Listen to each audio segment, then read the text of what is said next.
बच्चों, आपका बहुत स्वागत है रे क्लासेस फिरोजाबाद में। हमारा चैप्टर चल रहा था एल्कोहल, फिनॉल, ईथर। कोई भी चीज जब शुरू होती है तो उसे लास्ट भी होना होता है। आज हम लोग ईथर को फिनिश करेंगे। एल्कोहल, फिनॉल पहले ही हो चुके हैं, तो ये चैप्टर फिनिश हो जाएगा। फिर आप एनसीईआरटी के क्वेश्चन और हैं जो करने हैं, फिर नया चैप्टर शुरू होगा। तो ईथर को आज फिनिश करने के लिए आगे बढ़ रहे हैं। तैयार है ना आप लोग? ईथर में मैंने केमिकल प्रॉपर्टीज की ज्यादातर करा दी थी। अब जो बची है वो देखें। उनमें जो अगली बची है वो है Friedel craft alkylation. Friedel craft alkylation.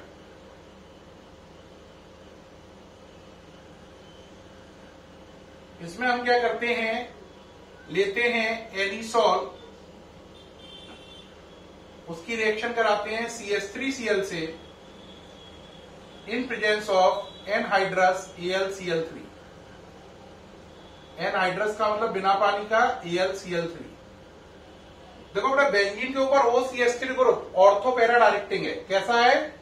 Ortho para directing, यानी कि जो एल्काइलेशन होगा वो ऑर्थो और पैरा पे होगा। यानी CH3 ग्रुप ऑर्थो पे भी आएगा और CH3 ग्रुप पैरा पर भी आएगा। अब बताइए सर, ऑर्थो और पैरा दोनों जगह आ गया, बैलेंसिंग कैसे करनी है? मान लो ये 100 रिंग है तो 50 में ऐसा होगा, 50 में ऐसा होगा। ये 100 है तो 50 में ऑर्थो पे आएगा, 50 में पैरा पे आएगा। इसके आने से क्या आ गई? लाइन। ये लाइन से जो H निकला, यहां से ये जो H निकल रहा है वो Cl के साथ मिलकर HCl बन रहा है। क्या बन रहा है? HCl। अब इसका नाम क्या होगा बोलो? इसका नाम है एनिसॉल। तो इसका नाम क्या हो जाएगा? इसका नाम हो जाएगा ऑर्थो मिथाइल एनिसॉल और इसका पैरा मिथाइल एनिसॉल। ये नाम हो जाएंगे। ये हो गया फ्रीडल क्राफ्ट एल्काइलेशन। ठीक है, ओके रहा। या आप इसको यूं भी लिख सकते हो, ऑर्थो मिथॉक्सीटोलिन, पैरा मिथॉक्सीटोलिन। ये नाम ज्यादा फेमस है तो आप लिख सकते हैं ऑर्थो मिथॉक्सीटोलिन, पैरा मिथॉक्सीटोलिन। उसको लिख सकते हैं, दूसरे वाले को नोट करें जल्दी से। ये चल रहा है आपका फ्रीडल क्राफ्ट क्या? एल्काइलेशन। Friedel craft alkylation. ठीक है, क्या चल रहा है? Friedel craft alkylation.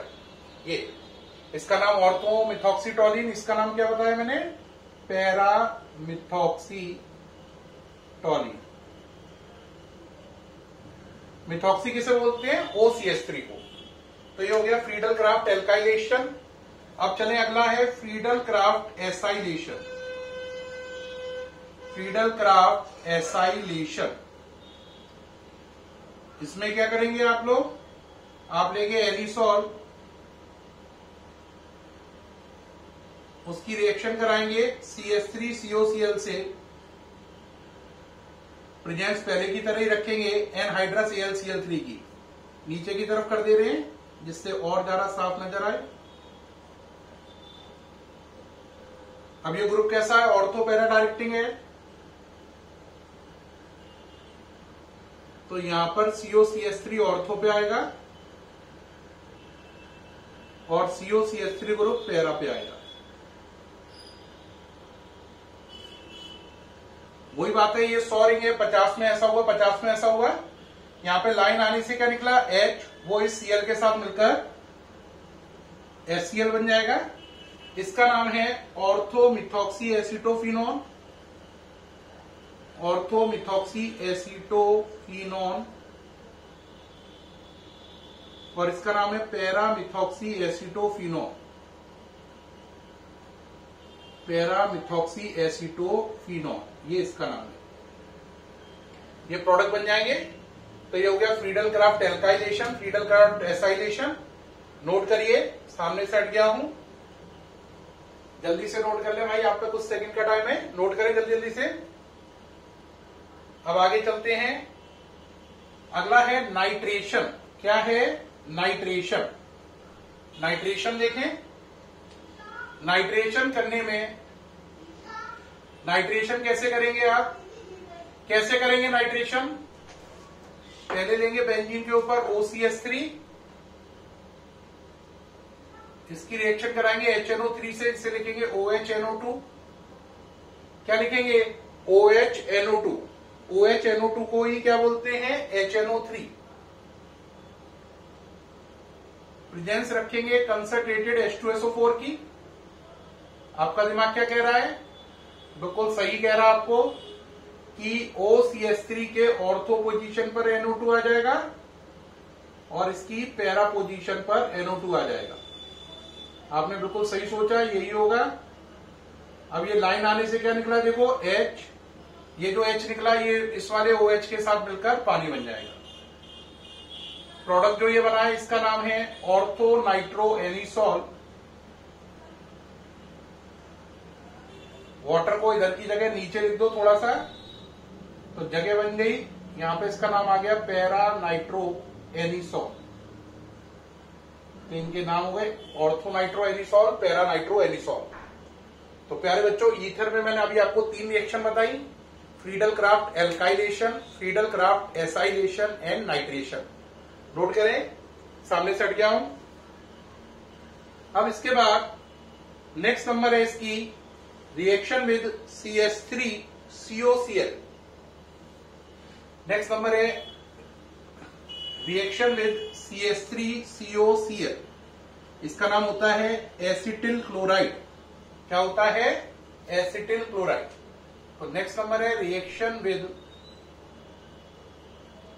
CH3COCl। नाम है इसका एसिटिल क्लोराइड। क्या नाम है? Acetyl chloride. करिए, बहुत सरल है। ईथर ले लो, C2H5O C2H5 plus CH3COCl। Anhydrous ZnCl2 की प्रेजेंस ले लो। एनहाइड्रस का मतलब बिना पानी का जिंक क्लोराइड है ये। एनहाइड्रस ZnCl2 की प्रेजेंस ले लीजिए आप लोग। अब आपको रिएक्शन को कंप्लीट करना है। क्या बनेगा? देखो भाई, इस पे करने पर बनाइए भाई। देखो ये बन गया आपका C2H5 ये, और ये Cl है, तो ये बन गया C2H5Cl। समझ में आया? ये C2H5, ये Cl। अब क्या बचा? CH3CO C2H5, CH3CO, ये डबल लाइन खींचिए। अब क्या बचा? OC2H5। इसके नीचे भी डबल लाइन खींचो, इसके आगे लगा दो OC2H5। CH3CO OC2H5 ये हो गया, और C2H5Cl ये हो गया। अगर आप ध्यान से देख रहे हैं तो इसका नाम है इथाइल क्लोराइड, और इसका नाम है, ये एस्टर है, नाम है इथाइल एसीटेट, और कैटेगरी है ये एक एस्टर है। क्या है? एस्टर।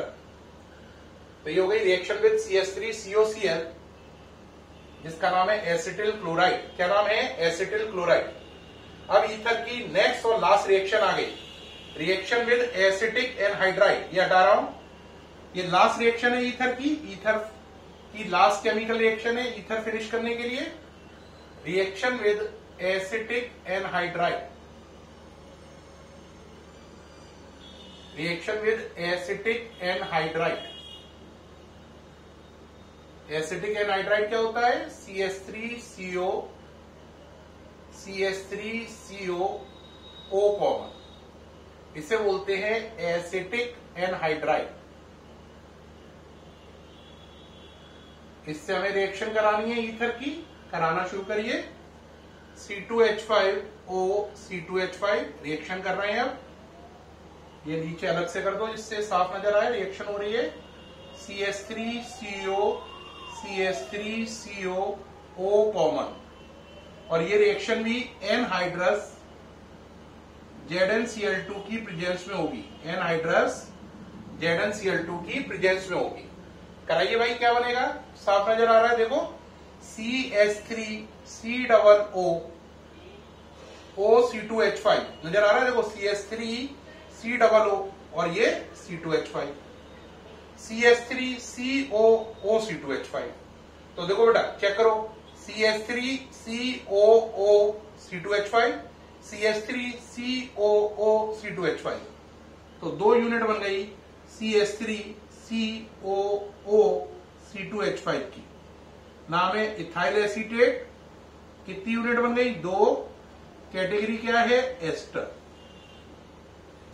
तो इस एस्टर की 2 यूनिट बन जाएंगी। रिएक्शन एनहाइड्रस ZnCl2 की प्रेजेंस में हो रही है। तो प्यारे बच्चों, अभी मैंने आपको कई रिएक्शन कराई, Friedel craft alkylation, Friedel Crafts acylation और नाइट्रेशन। इन तीनों में मैंने देखा कि नया आने वाला ग्रुप या तो ऑर्थो पे जुड़ा या पैरा पोजीशन पे जुड़ा, क्योंकि ईथर में जो ऊपर ग्रुप लगा हुआ है OCH3 वो ऑर्थो पैरा डायरेक्टिंग नेचर का है। फिर उसके बाद मैंने कराई रिएक्शन विद CH3COCl और अब कराई रिएक्शन विद एसिडिक एनहाइड्राइड, जिसमें एस्टर की 2 यूनिट बनी। ये रिएक्शन करते ही आपका ईथर टॉपिक खत्म हो गया है। अब ईथर से रिलेटेड हम इंपॉर्टेंट क्वेश्चन को डिस्कस करेंगे, देखते जाएं। देखिए भाई, अब ईथर से रिलेटेड इंपॉर्टेंट क्वेश्चन डिस्कस कर रहे हैं जो एनसीईआरटी फाइल के भी हैं। तो उस इंपॉर्टेंट क्वेश्चन में एक क्वेश्चन ऐसा है जो एनसीईआरटी फाइल से बाहर पहले में आईआईटी वर्जन है। तो उस आईआईटी एक्सक्लूसिव क्वेश्चन को ध्यान से देखिए। आईआईटी और एम्स का मेन क्वेश्चन है, हर बार आता ही आता है ईथर से। उस क्वेश्चन को देखिए। क्वेश्चन क्या कहता है? वो आईआईटी का क्वेश्चन है। वो कहता है अगर ये चीज हो आप पर और आप इस पर HI लगाएं तो बताइए क्या प्रोडक्ट बनेगा, है ना। एक में कहता है ये चीज है आपके ऊपर, आप इसमें HI लगाइए, बताइए क्या प्रोडक्ट बनेगा। एक में कहता है कि आप पर ये चीज है C2H5OCH3, HI लगाइए क्या प्रोडक्ट बनेगा। अब आप कहोगे इसमें क्या खास बात है? हाँ, इसमें खास बात है। इसमें यहां पर 2 चॉइस क्रिएट हो रही है, देखो हर बार, क्योंकि ये दोनों चीजें अलग अलग है। एक बच्चा पहली चॉइस में क्या बना सकता है? बेंजीन के ऊपर OH प्लस CH3I। दूसरी चॉइस में बना सकता है बेंजीन के ऊपर I प्लस CH3OH। तो या तो ये बनेगा या ये बनेगा। अब आईआईटी में आपको यही पता करना है कौन सा बनेगा। ऐसे अगर आप इससे रिएक्शन कराएंगे तो फिर 2 चॉइस क्रिएट हो रही हैं। बेंजीन के ऊपर CH2I प्लस CH3OH। ऐसे यहां पे क्या क्रिएट हो रहा है? CH2OH plus CH3I। ऐसे अगर आप ये वाली रिएक्शन कराएं, इसको मिटाल के नीचे थोड़ा लिख लो, C2H5OCH3 प्लस HI। तो यहां पर भी 2 चॉइस क्रिएट हो रही हैं। देखें कौन कौन सी? C2H5OH प्लस CH3I, और एक बना सकता है बच्चा C2H5I प्लस CH3OH। अब यहां पे दिमाग घूम जाता है, सही आंसर कौन सा है? तीनों ही क्वेश्चन आईआईटी में आ चुके हैं, एम्स में आ चुके हैं, तीनों वेरी इंपॉर्टेंट है। ये पूरा चल रहा है आईआईटी एक्सक्लूसिव। जो आईआईटी एस्पिरेंट्स है वो बहुत ध्यान दें, ये क्वेश्चन आएगा ही आएगा। ये हो गया। अब बात आई इसका आंसर कैसे निकालें। इसके लिए बेटा एक लॉजिक होता है, आईआईटी की फाइल में हम लोग पढ़ते हैं कि जितने भी कार्बोकैटायन है उन्हें लिख लो। क्या लिख लो? सारे कार्बोकैटायन को, उन्हें स्टेबिलिटी के ऑर्डर में लगा दो। जो कार्बोकैटायन सबसे अच्छा हो, है ना, उसे आई देना है, और जो घटिया हो उसे OH देना है। दोबारा सुन लो, दुनिया भर के कार्बोकैटायन लिख लो, है ना। जो कार्बोकैटायन अच्छा है उसे आई देना है और जो घटिया है उसे OH देना है। वही आंसर है। अब कहोगे सर कार्बोकैटायन कौन कौन से हैं भाई, हमें कैसे पता चलेगा? तो मैं सारे कार्बोकैटायन लिख रहा हूं, आप नोट करते जाएं, है ना। यहां पे लिख रहा हूं। चलिए भाई, सबसे पहला कार्बोकैटायन आ गया आपका, इसका नाम है ट्रोपाइलियम कार्बोकैटायन। क्या नाम है? ट्रोपाइलियम कार्बोकैटायन। ट्रोपाइलियम कार्बोकैटायन, क्या नाम है इसका? ट्रोपाइलियम कार्बोकैटायन। ट्रोपाइलियम कार्बोकैटायन ये दुनिया का सबसे अच्छा कार्बोकैटायन है। सेकंड रैंक पे आता है साइक्लोप्रोपीनियल। साइक्लोप्रोपीनियल। थर्ड रैंक पे आता है ट्राइफिनाइल, यानी 3 बेंजीन रिंग लगी है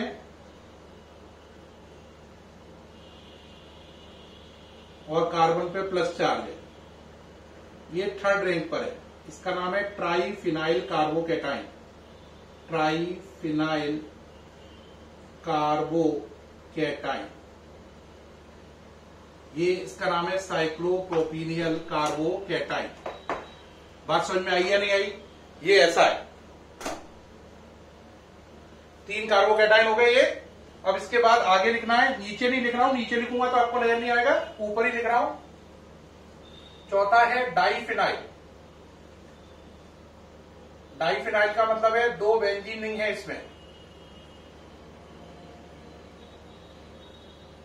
ये डाइफिनाइल है, ऊपर प्लस चार्ज लगा है ये।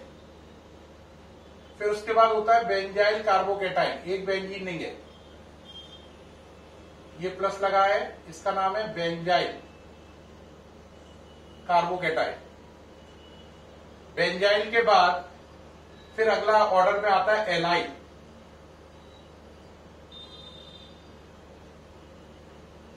नोट करें, ये एलाइल है। एलाइल के बाद फिर अगला होता है टर्शरी, फिर सेकेंडरी, फिर प्राइमरी, फिर मिथाइल, और लास्ट होता है आपका बेंजीन के ऊपर प्लस। इसे बोलते हैं फिनाइल कार्बोकैटाइन, PHENYL। ये कार्बोकैटाइन है दुनिया भर के। पहला देखो ट्रोपाइलियम, दुनिया का नंबर 1 कार्बोकैटाइन स्टेबिलिटी में। फिर cyclopropenyl, triphenyl, diphenyl, benzyl, allyl, tertiary, secondary, primary, methyl और फिनाइल। अब आप कहोगे सर इसके आंसर तो बताइए, ये सब बताने से क्या हुआ? अब आंसर देखो बेटा जरा, देखो बेटा, अगर आप इसमें O को हटा दो, ये देखो ये हटा दिया, तो इस पे प्लस आया और इस पे प्लस आया। देखो ये चीज तो इससे मैच कर रही है और ये इससे मैच कर रही है, तो इन दोनों में से अच्छा कौन है? मिथाइल। तो जो अच्छा है उसे आई मिलेगा, तो यानी मिथाइल को क्या मिलेगा? आई। तो ये वाला ऑप्शन सही है, ये वाला ऑप्शन रॉन्ग है। दोबारा चेक करो जरा, यहां पे OCH3 था, अगर आपको याद हो तो यही था। यहां से मैंने किसको हटा दिया? O को। इस पे प्लस आया, इस पे प्लस आया, O को हटाओ पहले दोबारा से, जल्दबाजी नहीं करो। अब देखो ये चीज ये है और ये चीज ये है, दोनों में बढ़िया कौन है? मिथाइल। जो बढ़िया है उसे आई मिलेगा और जो घटिया है उसे OH। याद रखना, बढ़िया कार्बोकैटाइन को आई मिलेगा, घटिया वाले को OH। तो इसका मतलब इसे आई मिलेगा और इसे OH। ये आंसर सही है, ये गलत है, तो ये हटाकर इसका आंसर ही हो गया। अब बच्चे कहेंगे सर आप मत बताओ, हम खुद ही ढूंढ लेंगे। चलो भाई, आप खुद ढूंढिए, बताइए इन दोनों में से कौन सा आंसर सही है। आपके 5 सेकंड शुरू हो रहे हैं, बताओ कौन सा अच्छा है, बोलो, लगाओ कर, लगाई। अब कहोगे सर आप भी बता दीजिए। देखो ये हटाया हो, प्लस प्लस, ये किससे मैच कर रहा है? देखो इससे। ये किससे मैच कर रहा है? देखो इससे। ये बेंजाइल है और ये मिथाइल है। कौन बढ़िया है? बेंजाइल। जो बढ़िया है उसे क्या मिलेगा? आई। तो ये बढ़िया, ये गलत, ये हटा दिया, ये बन गया। ठीक। अब कहोगे सर इसमें क्या बनेगा? देखो बेटा, अगर आप प्राइमरी का मतलब समझे तो प्राइमरी का मतलब क्या होता है, थोड़ा सा क्लियर करें। प्राइमरी का मतलब होता है CH3CH2+, इसे प्राइमरी बोलते हैं। ये प्राइमरी का मतलब है CH3CH2+। अब जरा देखो, C2H5OCH3 है, C2H5 को लिख लो CH3CH2OCH3, ये हो गया C2H5OCH3। O को हटाओ, ये प्लस और ये प्लस, मैच करो। ये कौन है? ये है। और ये कौन है? प्राइमरी है, ये वाला है। तो प्राइमरी और मिथाइल में कौन अच्छा है? प्राइमरी। प्राइमरी अच्छा है मिथाइल से, प्राइमरी अच्छा है मिथाइल से, तो ये अच्छा है, ये घटिया है। तो O को वापस लगाओ, अच्छा कौन है? ये वाला। तो जो अच्छा है उसे क्या मिलेगा? आई। तो ये सही आंसर है, ये रॉन्ग आंसर है। तो इस तरीके से आपने हाल बता दिया कौन सा आंसर सही है कौन सा आंसर गलत है। ये करना समझ में आया? बात समझ में आई या नहीं आई? ये करना समझ में आ गया या नहीं? इस तरीके से आप आईआईटी के इतने डिफिकल्ट क्वेश्चन को केवल एक ही ट्रिक से सॉल्व कर सकते हैं। पहले ओ को हटा दो, दोनों चीजों पे प्लस लगा लो और प्लस लगा के देखो कौन सा कार्बोकैटाइन ज्यादा बेहतर है। जो बढ़िया है उसका डिसाइड यहां से करो, इस टेबल से। जो बढ़िया है उसे क्या देना है? जो बढ़िया है उसे आई देना है, जो घटिया है उसे OH देना है। तो बढ़िया वाले को आई देना, घटिया वाले को OH देना, वही आपका आंसर रिपोर्ट हो जाएगा। तो जब दो ऑप्शन हो कौन सा बनेगा? तो O को हटाओ, प्लस प्लस लगाओ, देखो कौन बढ़िया है। जो बढ़िया है उसे आई दो, जो घटिया है उसे OH दो, आंसर बन जाएगा। ये नोट कर लीजिए जल्दी से। हो गया भाई? अब आगे बढ़ते हैं इसमें। ये हटा दिया है। अब ईथर से रिलेटेड एक क्वेश्चन और आता है कि ईथर के कंपाउंड इनर्ट क्यों होते हैं? Why ether form relatively inert compound? क्या क्वेश्चन है? Why ether form relatively inert compound. Question है why ether form inert compound, है ना, या रिलेटिवली इनर्ट कंपाउंड। ईथर के कंपाउंड इनर्ट क्यों होते हैं? बेटा जो ईथर होता है उसके अंदर O ग्रुप है। क्या ग्रुप है? O। इस O ग्रुप पर कोई भी एक्टिव साइट नहीं है। नो एक्टिव साइट, यानी कोई ऐसी जगह नहीं है जो एक्टिव साइट का वर्क करे, है ना। एक्टिव साइट क्या होती है? डबल बॉन्ड, ट्रिपल बॉन्ड, ये सब चीजें एक्टिव साइट होती हैं। क्योंकि ईथर ग्रुप पे कोई एक्टिव साइट नहीं है इसलिए ये इनर्ट है। तो आंसर क्या होगा? Due to absence of active site, due to absence of active site in ether, ये हो गया ether group, it is inert in nature, it is inert in nature. Active site ना होने से ये क्या होता है? इनर्ट होता है। क्वेश्चन उम्मीद है नोट कर लिया आपने। अब अगला चले क्वेश्चन। क्वेश्चन है, ये हटा दें भाई, नोट करें, आगे बढ़े। नेक्स्ट क्वेश्चन देखें इसमें। नेक्स्ट क्वेश्चन है कि इथाइल अल्कोहल को, क्वेश्चन है why ethyl alcohol, why C2H5OH can not dry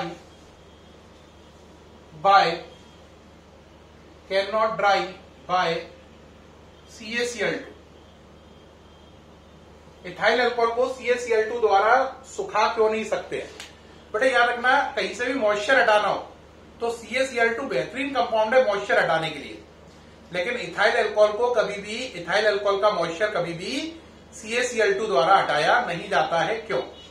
इसके पीछे वजह यह है कि जो इथाइल अल्कोहल है वो CaCl2 से रिएक्शन कर लेता है और प्रोडक्ट बनाता है C2H5OH, या ऐसा कर लो CaCl2.4C2H5OH, CaCl2.4C2H5OH क्या बनाता है?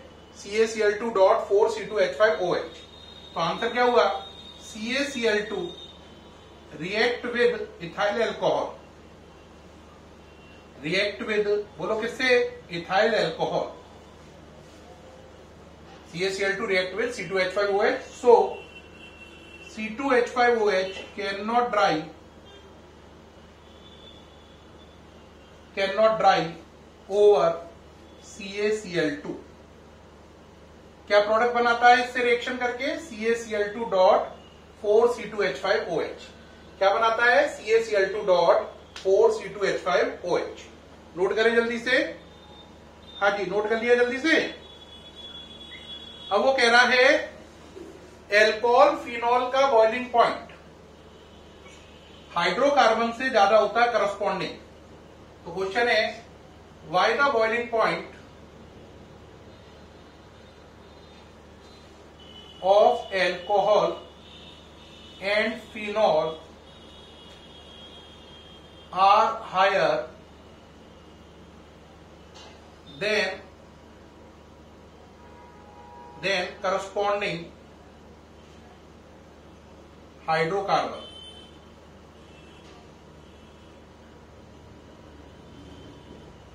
यानी कि अल्कोहल फिनॉल का बॉइलिंग पॉइंट उनके बराबर वाले मॉलिक्यूलर मास रखने वाले हाइड्रोकार्बन से ज्यादा होता है। क्यों? यानी अल्कोहल और फिनॉल का बॉइलिंग पॉइंट ज्यादा है किससे? उस हाइड्रोकार्बन से जिसका मॉलिक्यूलर मास उन दोनों के लगभग बराबर है। तो इसका कारण क्या है? इसका कारण है अल्कोहल और फिनॉल में, अल्कोहल हो या फिनॉल हो, उसके अंदर कौन सा ग्रुप है? OH group. इसमें क्या होती है? Hydrogen bonding. क्या होती है? Hydrogen bonding. इस हाइड्रोजन बॉन्डिंग की वजह से ही ऐसा होता है। तो आंसर क्या हुआ? In alcohol and phenol hydrogen bonding is present. Hydrogen bonding is present due to which they show higher boiling point,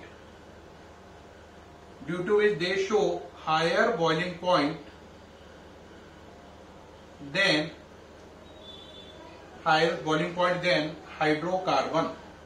तो इसका मेन कारण किसमें छुपा हुआ है बेटा? इसका मेन कारण छुपा हुआ है हाइड्रोजन बॉन्डिंग में। किसमें? हाइड्रोजन बॉन्डिंग में। अल्कोहल और फिनॉल के अंदर कौन सा ग्रुप है? OH ग्रुप है, जिसकी वजह से हाइड्रोजन बॉन्डिंग होती है। तो प्यारे बच्चों, ये मैं सामने से हट गया हूं, नोट कर लें। प्यारे बच्चों, अपना चैप्टर चल रहा था अल्कोहल, फिनॉल और ईथर। इसमें अल्कोहल पूरा हो गया, फिनॉल पूरा हो गया और बधाई हो, ईथर भी कंप्लीट हो गया। अब हम लोग एनसीईआरटी के क्वेश्चन कर रहे हैं। उसमें से कुछ क्वेश्चन मैंने करके भी दिखा दिए आपको, और जो बाकी एनसीईआरटी के क्वेश्चन बचे हैं वो कल परसों के वीडियो में आएंगे। और जैसे ही एनसीईआरटी क्वेश्चन खत्म होंगे, नया चैप्टर शुरू करेंगे, नाइट्रोजन एंड इट्स कंपाउंड। अगला चैप्टर छोटा चैप्टर है, जल्दी से कंप्लीट होगा। फिर उसके बाद लास्ट चैप्टर आएगा ऑर्गेनिक का, aldehyde, ketone and carboxylic acid. So ये ऑर्गेनिक केमिस्ट्री खत्म हो जाएगी। आपको ढेरों बधाइयां मिलेगी, है ना? ठीक है, तो फिर तैयार रहें कल के लिए। कल क्या आएगा? अल्कोहल, फिनॉल, ईथर की एनसीईआरटी 5। Okay, bye.